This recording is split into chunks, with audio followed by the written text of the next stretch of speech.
Maharaj,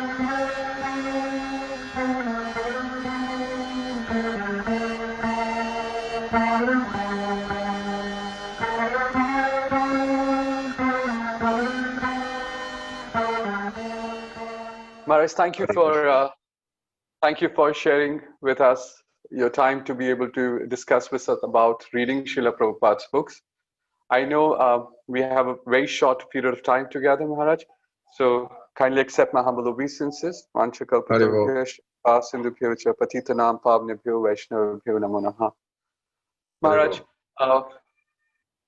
we would like to hear from you as to why should ISKCON devotees and devotees in general, why should we all read Srila Prabhupada's books every day? Well, the first point is that we practice bhakti, but in order to practice bhakti, we need knowledge. So that's a very important factor. As Prabhupada said, we have a religion without proper philosophy, then it is mere sentiment. So the bhakti is good, but we have to practice along with some proper knowledge. Srila Prabhupada spent a lot of his time, I don't know how much of his day, but he would get up very early in the morning and start translating and commenting. So he put a great endeavor into those last years when he was traveling around to explain the meaning of Bhagavatam and Chaitanya Charitamrita and Bhagavad Gita. And this was, of course, one for the devotees of ISKCON and one for the people in general. So at least the devotees of ISKCON, they should take up that the knowledge that Prabhupada has offered to us and incorporate that into their practice. Otherwise, the practice tends to be sentimental. It hasn't got a solid basis. So that's, let's say, the Shastric reason why we need to study Srila Prabhupada's books. And as I mentioned, the other point is that he put a lot of labor into the books, and he had said the books is the basis. So again, it comes back to the fact that the bhakti needs some tangible basis, so it's not called fanatical. So we do need these books. And so we see that Prabhupada wrote books, but what were the books he wrote? They were scriptures. So we have the Bhagavatam, which is the main scripture of the Gaudiya Sampradaya following Lord Chaitanya. We have the Chaitanya Charitamrita, which is a very important work because it explains the life and teachings of Lord Chaitanya. And then we have these other books as well, which follow after that. So they all embody the philosophy that Lord Chaitanya taught, which goes along and is intrinsic to the process of bhakti itself. So within ISKCON, we have Prabhupada presenting all this to us. And Srila Prabhupada has his unique individual way in which he expresses these truths to the people of ISKCON and the wider audience, the whole world. So we should very studiously practice bhakti, and along with that, we have to incorporate the study of his book. At the present moment, we're thinking of how to create a unity in ISKCON, since there is every possibility of divergence and disunity that we see in the modern world. Now nobody can travel anywhere, and this gives rise to everyone doing everything independently. So we have to have some sort of unity within ISKCON. And Srila Prabhupada was also very concerned about that because he saw how the Gaudiya Math, which was established by Bhakti Saraswati Thakur, had fallen apart, dissipated its strength. So he was worried about that. So he wanted to keep ISKCON together. So we have some, let's say, practical means. That is, we have an organizational structure, we have rules and regulations. But the other is the ethos of the teachings of ISKCON, and that is kept together by the teachings of Prabhupada. So if we read his books every day, we can imbibe that spirit as well as the philosophy that Prabhupada presented. So this helps keep ISKCON together. Maharaj, what was your first encounter with Srila Prabhupada's books? I was in Japan, I think in 1970. I had graduated from university and I was just taking a little holiday there. And then I met Sudama and Chintamani and a few other devotees who were distributing Godhead magazines on the streets of Tokyo at Ginza. So that was when I first got. So I got a magazine at that time, and I was trying to figure out how to understand it. And then that was the first thing. And I got a few small books. I think Teachings of Prahlad was there. But at that time, the books were not many. There was the abridged Bhagavad Gita of Macmillan, and then the Teachings of Lord Chaitanya and the Krishna book, Nectar Devotion came out. And then there was the old Bhagavatam from Delhi that the devotees used to carry around in 3 volumes. These were the books. There wasn't that many books, at that time. And the Upanishad also came out. So there weren't that many books around. And the devotees had a few of those books, but not too many at that time, because they were mainly distributed back to Godhead magazines. So the big books actually weren't readily available, really, at the very beginning. But after I came to India and then came back to Japan, whatever, and gradually then there was a big production of books through BBC, etc. And that's when we got many books. So in the very beginning, not many books were there, but whatever we could get, we would read. So we would, when we were traveling around India with Prabhupada, then we would, read Nectar Devotion or Krishna book or Bhagavad Gita or the Bhagavatam. Those books are our main source of knowledge at that time.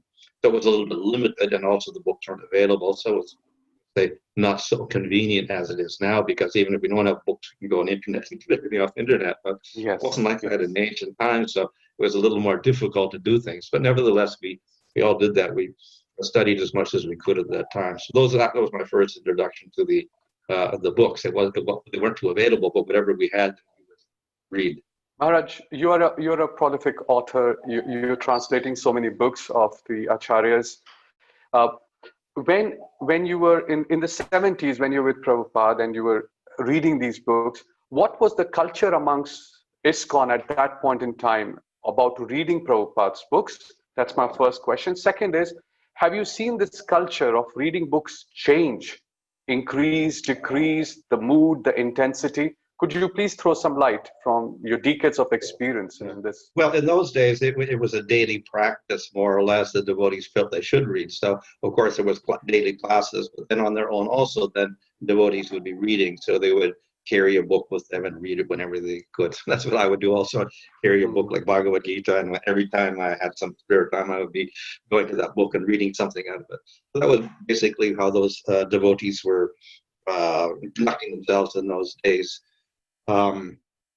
After that, I don't know actually what happened, but gradually, of course, ISKCON expanded in many ways, and then there were many, they shifted from devotees who were full-time devotees, even the grasses were full-time at that time, to congregational devotees. So the whole mood kind of changed also at that. Maybe it was simultaneous, maybe that's how it happened, but the emphasis seemed to change a little bit after that point. So that could be a reason. I'm not sure if that's the only reason, but that's one of the reasons why.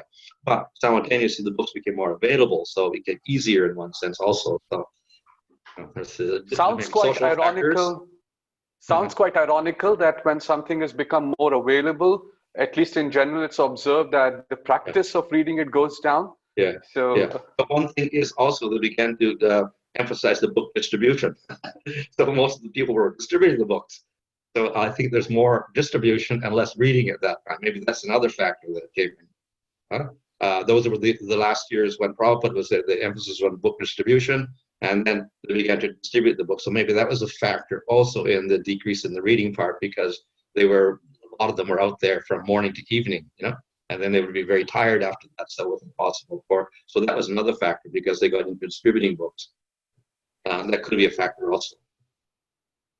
Maharaj, we often hear that the books that the purports and the translations given by Srila Prabhupada are the essence of what the whole parampara is speaking. There are not so many devotees out there like yourself. I mean, who could we think of more who's read, translated the commentaries of many Vaishnavacharyas?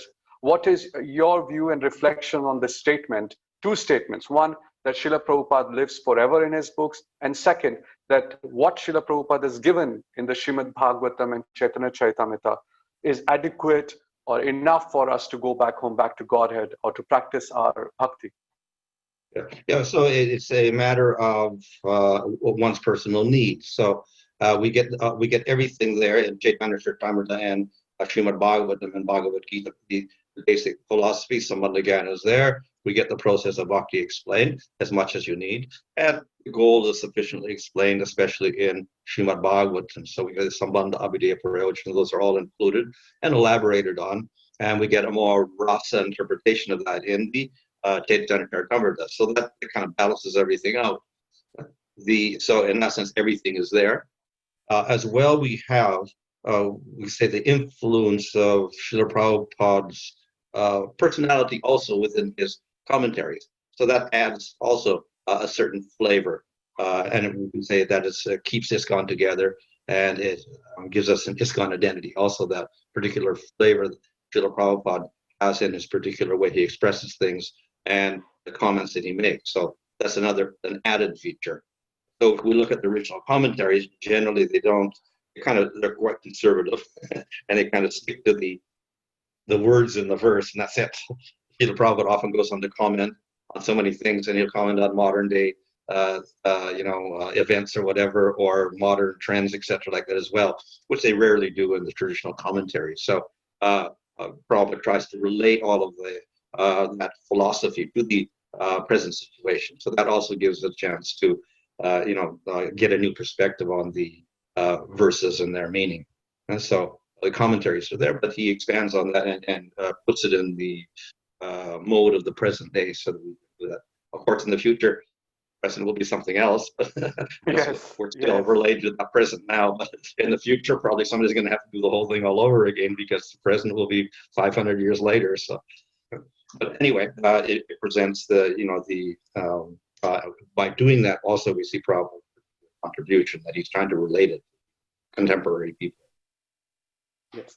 Maharaj, how do, for sadhakas or devotees who are just starting out their devotional life, how do these books come alive? What does it mean when somebody says Srila Prabhupada lives through the books?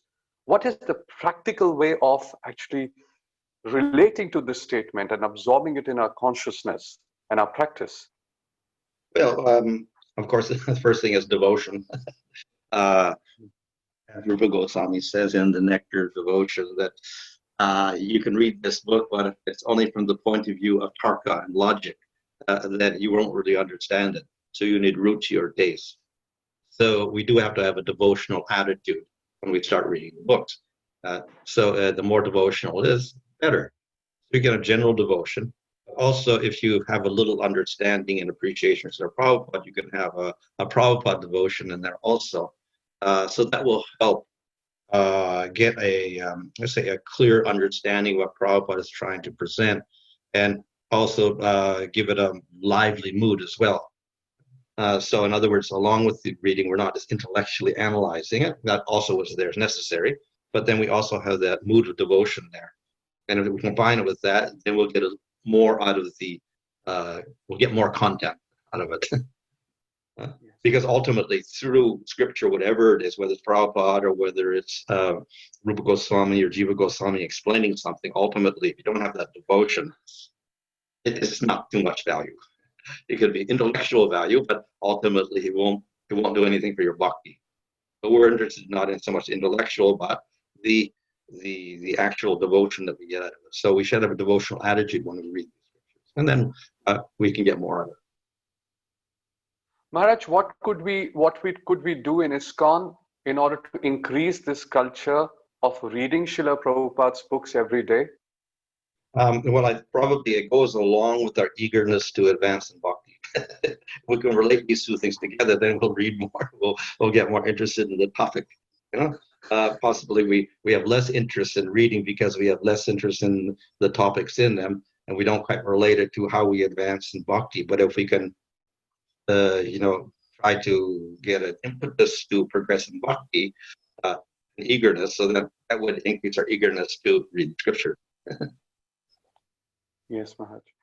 Maharaj, often, of course, these days there are so many activities and services happening in ISKCON, and many devotees feel they've got to a point where they feel, just We should be able to just chant the holy name, do our basic sadhana, visit the temple, and that should be adequate. And then there are other devotees who very clearly point out and highlight how do leaders manage this? I mean, as leaders, what should the leaders do in order to get their communities, congregations to establish the foundation, which was your first statement in today's discussion, that there should be jnana, there should be a platform of knowledge to progress in bhakti. Yeah. And these leaders struggle. It's an individual, of course, but Prabhupada is very clever in the way he set up our program. So we have Mangalarti and Tulsi Arti, we chant japa, and then we have class every day. So I think that's an institution, more or less, in all ISKCON temples, a Srimad Bhagavatam class.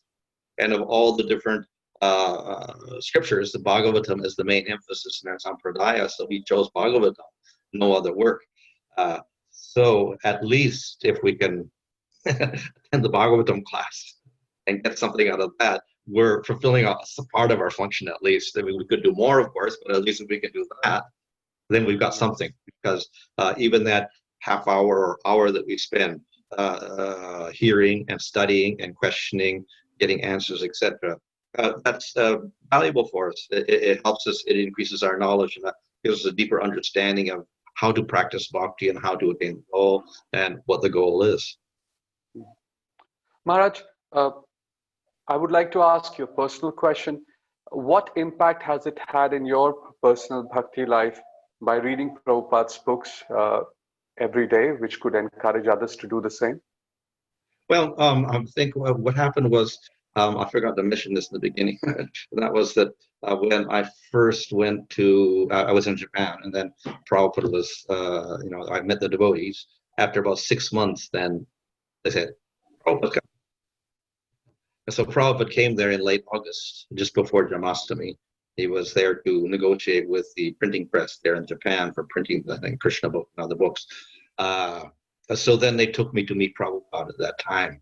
The printing company had gave him a little house, Japanese house there. He was there with a few devotees, so they took me there. And I wasn't even a devotee at the time. I really didn't know what to do. But they sat me down in front of Prabhupada. He was sitting at his desk on the floor, and then he was looking at me. They kind of introduced me. I don't know exactly what happened. Then he pulled out the Krishna book, and he gave it to me, and he said, "Start reading." So that was my introduction. That's how I started reading. So then I was reading the introduction, the little introduction there, and then he said, "Okay, you keep reading until you don't understand something, and you ask me a question." That's how I began reading books. And your first instance of reading was with Srila Prabhupada? Well, one of those books, yeah. Before that, we just had a few Back to Godhead magazines. Right. I mean, I said we had teachings of Prahlad and a few things like that. We didn't really have anything, But it also seems that from what you just described, it wasn't just reading. Srila Prabhupada also asked you a few things, or you asked him like that. It was more like a charcha, a discussion, a study. Well, actually, he gave me the book and said, "Start reading it." So I read it aloud, and then he said, "When you have to have a question, you ask." And then he said, he looked at, "Where's everybody else?" And he called all the devotees and said, "Yeah, you're not listening. You come. You have to listen also." Don't think that you know everything.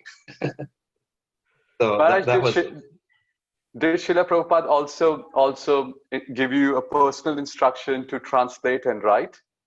Well, later on, one time he said, what you do is you try to understand this philosophy. That was his instruction. You try to understand this philosophy. That was a general instruction, but I took that to heart more than anything else. So based on that, then that expands into reading and studying and translating and whatever. Maharaj, devotees must be approaching you sometimes to find out the problems that they face in reading, how should they read, etc. What are the top one, two or three things that you feel are real obstacles that devotees are facing in reading, and what could they do to remedy that situation? Well, one is no time. is obvious for a lot of people, especially because most of the people are congregation and they work and have a family. So it is, difficult to regulate everything. So they can manage to chant their rounds and maybe do a little arti in the morning in their house. That's as much as they can get in. So the time is one big factor. How to just arrange your day to get that in. Now we do have in the modern world, we have all this audio stuff, so you can hear things when you're driving or when you're on a train or whatever like that. So we have a little facility in the modern world, which we didn't have when I was there, but we have a little more facility now, so that at least we get some time when we can contemplate the philosophy and the words of Prabhupada. So that's there to make up for everybody is busier and busier in the modern world. So time is one thing. The other is probably lack of taste.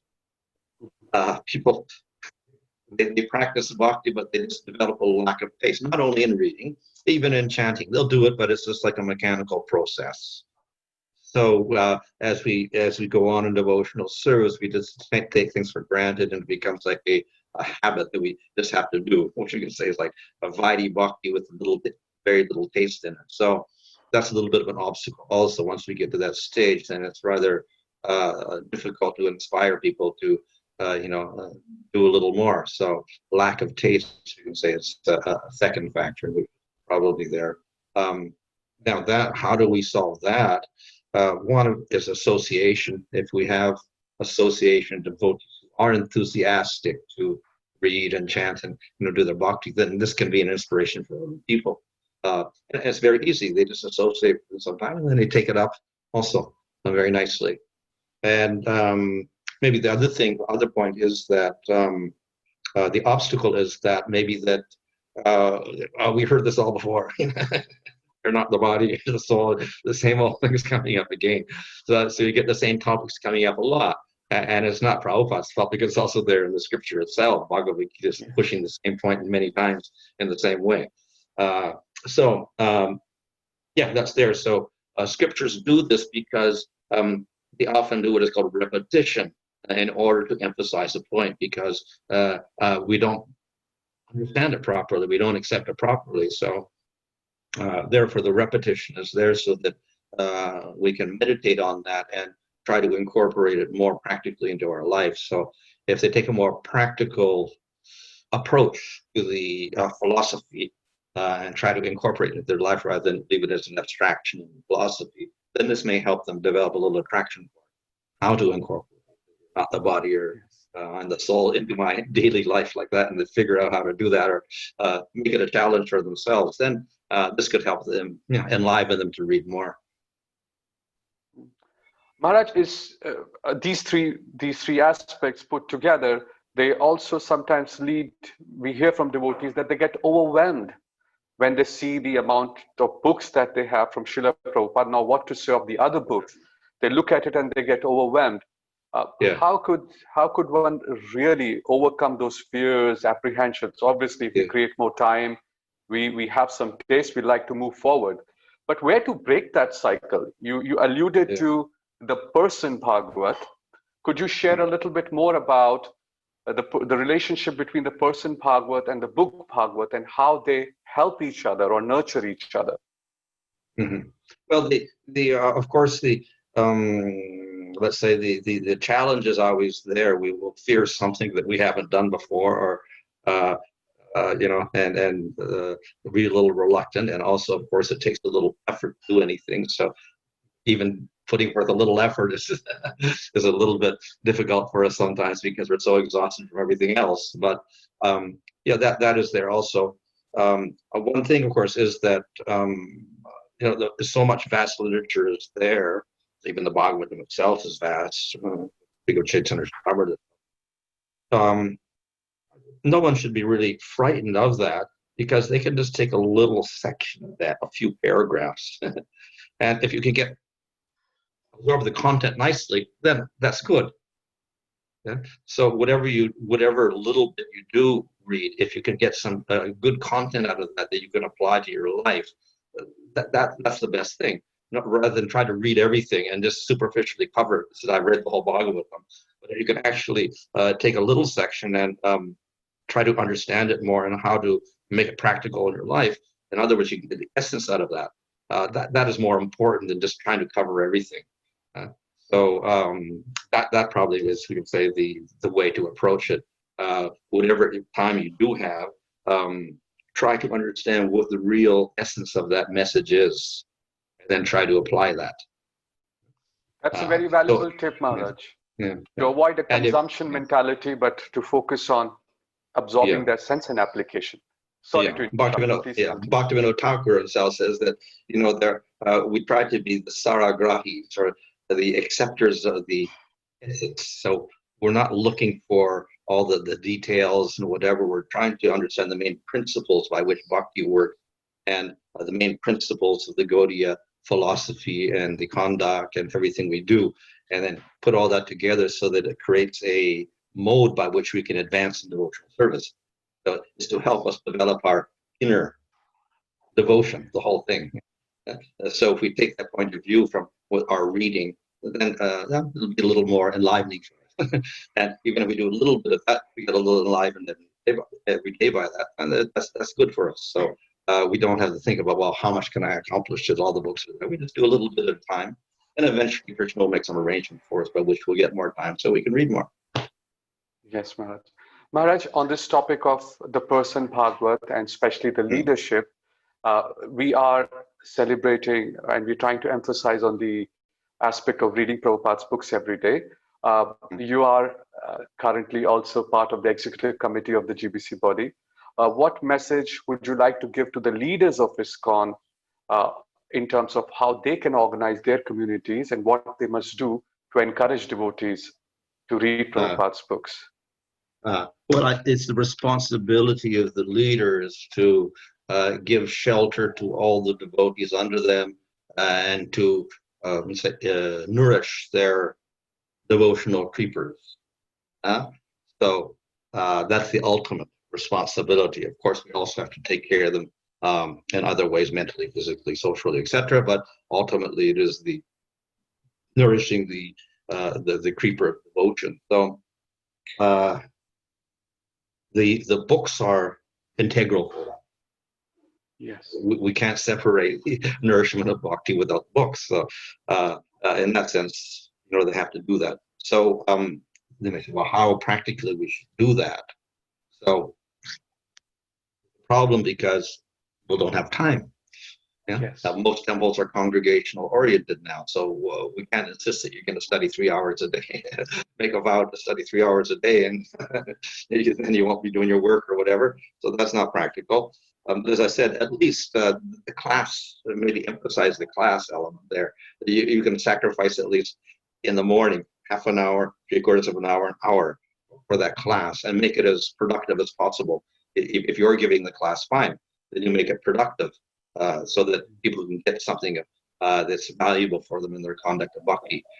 Or if somebody else is giving, then you urge them to take that attitude of making the Bhagavatam a practical, more practical rather than theoretical.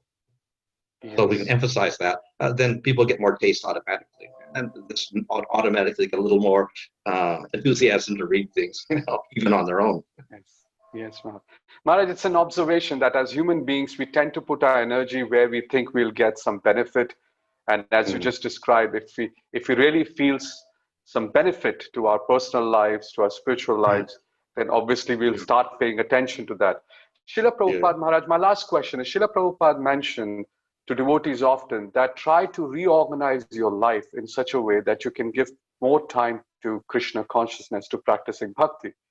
So from the time where we are doing a 1 or 2 hours program to a time, Maharaj, how does the whole life of a person, from beginning to end, how does that map with increasing time for bhakti, increasing time for absorption in scriptures, and creating this very important foundation that you said, which is going to give us the springboard to progress? Yeah. Well, varnashramically speaking, they were clever. So you have a student period. And that's where you do all your study. Then you have the grasta period. You're not expected to study so much. They know that you have a family, you have to have your occupation, so you're going to have time. Even then, if you look at their schedule in the Varnashram system, then this is for Brahmins particularly, afternoon time was the time for study. Then you would recite Puranas or something in the afternoon for an hour at least, or maybe in the evening. So there was a little time there.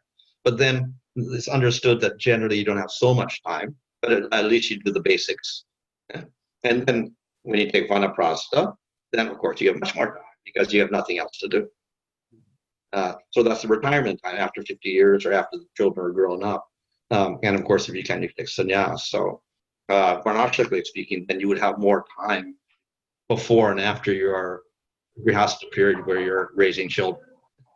that would be the basic idea where you. So we can't expect the grihasthas to be, full time and doing everything exactly like, an ideal situation. So something has to be sacrificed there. That means you have to be kind of limit things to some degree. And then after that, then you're more free to do that. So it's also the responsibility of the grihastha to make sure that he doesn't sacrifice his family for bhakti. He has to balance up the two things there. But nevertheless, the future is that in the future, then he will have more time, and that's when he takes retired life and does that. That's the varnashramic mode like that. Now, of course, in the modern world, we don't quite have a varnashram, so we don't have a brahmacharya ashram in the Western world as such, and people grow up and then maybe join without any training at all, and then they become a devotee, but then they're congregational devotees. So a little disadvantage because in the original system, you were trained up already. So then you know that you have to do this and you have to do this, and you also develop some taste.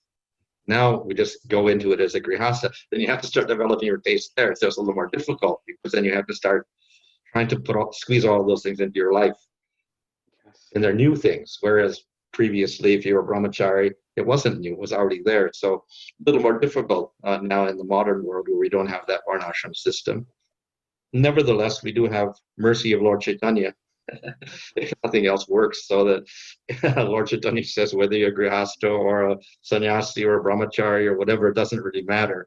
You chant the holy name and you worship Krishna. You do devotional service. So the grihasthas particularly just have to strive somehow or other to get at least the minimum in there, and later on they can expect to do more. You're right, Maharaja. As grihasthas, we just have to somehow or the other figure out how to do it, but it remains a challenge. And the modern world and modern times are not becoming easier. It's not that the promised, promised goal of technology and the world that our lives will become easier. Somehow we see the other way around. Time is becoming even less. So, but as you said, we have Mahaprabhu's mercy. We have the blessings of Vaishnavas like yourselves. And we hope and pray that we can continue to engage in bhakti properly with the right attitude and proper foundation in Srila Prabhupada's books. Maharaj, I'm very grateful to you for your time today, for giving us time at the Ministry of Education. And we hope to keep hearing from you in the future. Thank you so much. All glories to Srila Prabhupada. Okay. Hare Krishna, Hare Krishna. Maharaj. Hare Krishna.